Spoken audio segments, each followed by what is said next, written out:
నమస్తే, welcome to Andhraprabha. నేను Prashanth. So ప్రస్తుతం అభివృద్ధి ఏ విధంగా ఉంది, ఇప్పుడున్న గవర్నమెంట్ తెలంగాణలో ఏ విధంగా ఉంది, అభివృద్ధి చేస్తుందా లేదా, అదేవిధంగా ఏదైతే 6 గ్యారెంటీలు ఇచ్చిందో మరి 6 గ్యారెంటీలు అనేది నెరవేర్చుకుంటుందా లేదా, అదేవిధంగా ఇప్పుడు కార్పొరేట్ ఎలక్షన్లు కూడా వస్తున్నాయి కాబట్టి మరి ఇక్కడ ఏపీ నుంచి కనుక కూటమి పోటీ చేస్తే అంటే జనసేన కానివ్వండి లేదంటే టీడీపీ కానివ్వండి విడివిడిగా పోటీ చేసినా కూటమిగా పోటీ చేసినా ఇక్కడ ఏ విధంగా ఉండబోతుందని పూర్తి వివరాలు అయితే ఒకసారి తెలుసుకునే ప్రయత్నం అయితే చేద్దాం. ఇక్కడ తెలంగాణ ప్రజలు ఏమనుకుంటున్నారు అనేది ఒక్కసారి వారి మాటల్లో అయితే తెలుసుకుందాం. నమస్తే అన్న, మీ పేరు?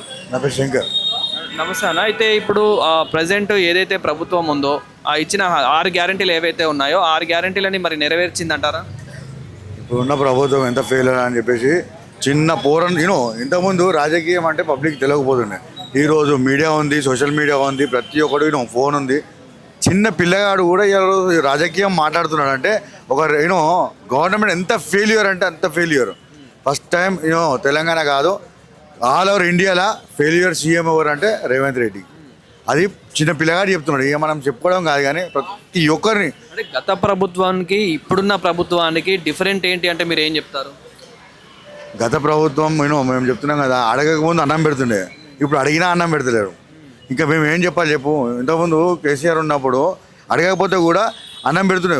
అంటే ఎవరికి ఏం కావాలో ఒక ఇంటి పెద్ద మనిషి ఎట్టుంటాడో వాళ్ళకి ఏం కావాలో తెలుసు కాబట్టి ఆయన అన్నం పెడుతుండే. ఈరోజు అమ్మ అడిగితే అన్నం పెడతాను, అడిగినా కూడా అమ్మ కూడా అన్నం పెట్టకుండా చేసిన సీఎం ఎవరు అంటే రేవంత్ రెడ్డి. అంటే ఇప్పుడు ఏవైతే 6 గ్యారెంటీలు ఇచ్చిర్రో మేము 6 గ్యారెంటీలని నెరవేర్చుకున్నామని చెప్పేసి చెప్పడం జరుగుతుంది. అంటే మేము ఇందిరమ్మ ఇండ్లు ఇస్తున్నాము, ఇంకా మేము ఉచిత బస్సు ఇచ్చాము, 200 యూనిట్ల కరెంట్ ఇచ్చాము అని చెప్పేసి చెప్తూ ఉన్నారు కదా. ఇంకా మిగతా ఏవైతే ఉన్నాయో సో అవన్నీ పూర్తిగా మీకు అందుతున్నాయా? కాంగ్రెస్ గవర్నమెంట్లో నాకు ఒకటే తెలుసు, ఉచిత బస్సు తప్ప.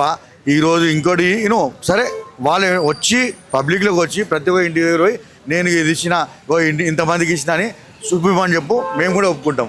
వాళ్ళు వస్తే కొట్టడానికి ఉన్నారు పబ్లిక్. ఎందుకంటే అంత బెజార్ అయిపోయినారు. ఇంకా వాళ్ళకి చెప్పలేక పోనీ ఇంకా 2 సంవత్సరాలు ఇక ఎట్లా ఏడుస్తామో సస్తామో పోతామో అని చెప్పి అట్లా ఉన్నారు పబ్లిక్.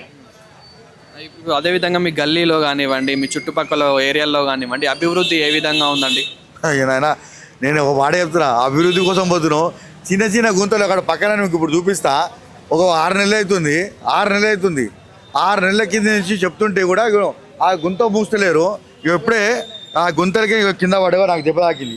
ఎవరు చెప్పుకోవాలి నా బాధ చెప్పు? ఆ గుంత దెబ్బకి పోయినా నేనే కింద పడ్డా కాబట్టి దెబ్బ కూడా చూపించచ్చు, ప్రాబ్లం లేదు. ఇగో ఆ దెబ్బ తాకింది, నేను ఎవరు చెప్పుకోవాలి ఆ బాధ? అది మనం ఇప్పుడు యూట్యూబ్. సో ఇది పరిస్థితి. అంటే ఇప్పుడు మీరు ఇటువంటి చూపించకపోయినప్పుడు ఇంటర్వ్యూలు చేసిన వేస్ట్ మేము చెప్తున్నాము. మీకు అర్థం చేసుకోండి. ఇప్పుడు ఆ గుంత తప్పి పోయి నేను కింద పడ్డా, అది నిజము. మేము అబద్ధం చెప్పడానికి నాకు అవసరం లేదు. ఇప్పుడు నాకు తగిలింది నేను చూపిస్తున్నా. నేను చూపించమని చెప్తున్నప్పుడు కూడా మీరు కట్ చేస్తుంటే మాత్రం నేనేం చేయలేను. ఒక మాట చెప్తున్నా, పబ్లిక్ చెప్పింది మీరు చూపియండి. ఎందుకంటే ఇది ఒట్టినే చెప్పరు, అంత కష్టం ఉండి బాధ ఉండి చెప్తారు కాబట్టి మీరు అర్థం చేసుకొని చూపిస్తే ఎదుటో వాళ్ళు మారతారేమో అని చెప్తున్నాం. అంతే తప్ప మేము కొడతలేమో తిడతలేమో ఏం చేస్తున్నాం, మారాలే కాబట్టి. ఇగో మేము చెప్తున్నాం, ఆ గుంత తప్పించుకుని పోయి కింద పడి దెబ్బ తాకించుకున్నా ఎవరు చెప్పుకోవాలి? ఇప్పుడు నేను పైసలు ఖర్చు పెట్టుకోవాలి. ఇప్పుడు మొత్తానికైతే కార్పొరేట్ ఎలక్షన్లు కూడా వస్తున్నాయి కాబట్టి తెలంగాణ ఇప్పుడు హైదరాబాద్లో మరి ఏ విధంగా ఉండబోతుంది అనుకోవచ్చు? ఇక్కడ ఏ పార్టీకి బలోత్తిపం ఎక్కువ ఉంది అనుకోవచ్చు? ఎందుకంటే ఒక పక్కన మళ్ళీ ఏపీ నుంచి కూడా పార్టీలు కూడా పోటీ చేస్తామంటున్నారు, జనసేన కానివ్వండి టీడీపీ కానివ్వండి. సో ఎలా చూడొచ్చు? అంటే దేనికి ఎక్కువ క్రేజ్ ఉంది అనుకోవచ్చు? నేను ఒకటే చెప్తున్నా, జనసేన ఉండని, టీడీపీ ఉండని, ఇంకో ఉండని, ఈరోజు ప్రతి ఒక్కరు కేసీఆర్ని చూస్తారు, కేసీఆర్ని చూసి ఓటేస్తారు. అది మర్చిపోండి. ఎందుకంటే ఆ కూటమి వచ్చింది, ఈ కూటమి నేను చెప్తున్నా కదా, ఆంధ్ర వాళ్ళు కూడా ఈరోజు కేసీఆర్ని చూస్తున్నారు తప్ప పార్టీని చూస్తలేరు. జనసేనని చూడరు, టీడీపీని చూడరు, చంద్రబాబుని చూడరు. ఎందుకంటే కేసీఆర్ అట్లా చూపించిండు, కేసీఆర్ చేసిండు. ఈరోజు ఇంతకుముందు డబల్ బెడ్రూమ్ అంటే ఎవరికి తెలియదు. ఇలా అడిగి పోయి వీళ్ళు పెయింట్ వేసి దానికి ఆల్రెడీ కట్టిన ఇల్లునని వీళ్ళు 10,000 కట్టు డ్రా తీసి మళ్ళీ 6 లక్షలు కట్టు. ఇదేందయ్యా దానికి పెయింట్ వేయడానికి అంటే పెయింట్ వేయడానికి పైసలు తీసుకుంటారని మేము అనుకుంటాం. ఎందుకంటే తెలంగాణ మార్చాలంటే ఆ పెయింట్ వేసి ఇయ్యాలి కాబట్టి అదే ఒక 10,000 కూసి పెయింట్ వేయించి 6 లక్షల రూపాయలు మీరు తీసుకోవడానికి అనుకుంటే మేము అనుకుంటాం దానికోసం. అంటే ఇప్పుడు ప్రజలు ఏదైతే నమ్మకం పెట్టుకున్నారో ఆ నమ్మకాన్ని ఇప్పుడు రేవంత్ రెడ్డి గారు దీన్ని తీరుస్తలేరు అనుకోవచ్చు. 99% ఫెయిల్యూర్ సీఎం అని చెప్తున్నా. ఆల్ ఓవర్ ఇండియాలో ఆల్ ఓవర్ ఇండియా సీఎంలలో ఫస్ట్ ఇయర్ ఫెయిల్యూర్ అంటే రేవంత్ రెడ్డి అని మేము కాదు, పబ్లిక్ తిడుతున్నారు భయ్, మనం యూనో ఒకడంటే తిడుతుండొచ్చు, ఇద్దరంటే తిడుతుండొచ్చు, ఇంతమంది ఎవరో చెప్తే తింటారు భయ్. కొంచెం కడుపులోకి వెళ్ళి బాధ ఉంటేనే తిడతారు. యూనో ఎవడో చెప్పాకనే నేను తిడతా, నాకు ఏం అవసరం చెప్పు, నాకు కూడా బాధ ఉంటేనే తిడతా.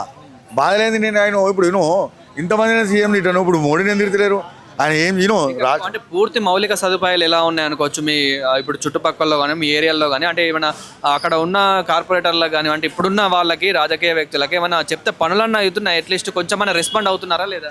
నేనేమంటున్నా, సరే ఇంతకుముందు కార్పొరేటర్ దిగక ముందు పాపం కార్పొరేటర్ చెప్తే ఏదో తుట్టో పుట్టో చేస్తుండే, ఇప్పుడు కార్పొరేటర్ కూడా లేరు.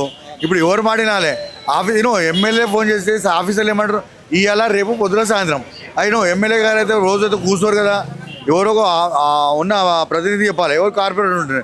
ఇప్పుడు 4 నెలలు అవుతుంది, 5 నెలలు అవుతుంది, కార్పొరేటర్ లేరు, ఆఫీసర్లు నెత్తి పడుకుంటున్నారు, అంతమించి ఏం చేస్తలేరు. చెప్పింది మాకు బడ్జెట్ లేదు, ఇగో అయినో గత 6 నెలల నుంచి చూస్తున్నాము మేము, స్ట్రీట్ లైట్ లేవని చెప్తుంటే వాళ్ళు ఏమంటారంటే మేము జిహెచ్ఎంసీకి అప్పచెప్పినాం, జిహెచ్ఎంసీ వాళ్ళు చూస్తారని. జిహెచ్ఎంసీ ఆన్లైన్లో కంప్లీట్ చేయమంటారు. ఆన్లైన్లో కంప్లీట్ చేయాలంటే ప్రతి ఒక్కరికి అవగాహన ఉంటుందా?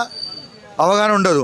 ఇంకోటి ఏమంటున్నా అంటే కాంట్రాక్టర్ వస్తున్నాడు, కొత్త కాంట్రాక్టర్ వస్తున్నాడు, 6 నెలలు అవుతుంది, మీకు కావాలంటే చూసుకోండి. బయట విన్నాము జిహెచ్ఎంసీకి కంప్లైంట్ ఇస్తే కనుక, అంటే ఇప్పుడు మీరు అన్నట్టు ఆన్లైన్లో కంప్లైంట్ ఇస్తే వాళ్ళు అప్పుడు రెస్పాండ్ అయ్యి, కానీ నెల రోజులకి మళ్ళీ రీకాల్ చేస్తున్నారు, అంటే అప్పటి వరకు అసలు రెస్పాండ్ అవుతలేరు అని చెప్పేసి విన్నాము. ఇది ఎంత ఏమంటున్నా అండి, ఇప్పుడు మా ఇక్కడ బంజారాసే కాదు, మీరు ఒక పని చేయండి, నైట్ లేపాక్షి ఉంది కదా, ఇది మన ట్యాంక్ బండ్, ఆడికి పోయి నైట్ పోయి ఒక విజల్ తీయండి, విజల్ తీసి చూపించండి. సిటీలోనే లైట్లు వేస్తలేరు, వీడికి వెళ్ళాలి వేస్తారండి, రోడ్ల మీద లైట్లు లేవు, మెయిన్ రోడ్ల మీద లైట్లు లేక వస్తున్నారు. ఏమంటే మాకు కొత్త కాంట్రాక్టర్ రావాలి, కొత్త కాంట్రాక్టర్ ఎప్పుడు వస్తాడు, కాంట్రాక్టర్ చచ్చిపోయాక వస్తారు అందరూ. అదొకటి మీరు గుర్తుపెట్టుకోండి, స్ట్రీట్ లైట్లు లేవు, రోడ్లు లేవు, ఇంకా ఏం చేస్తారు బడ్జెట్.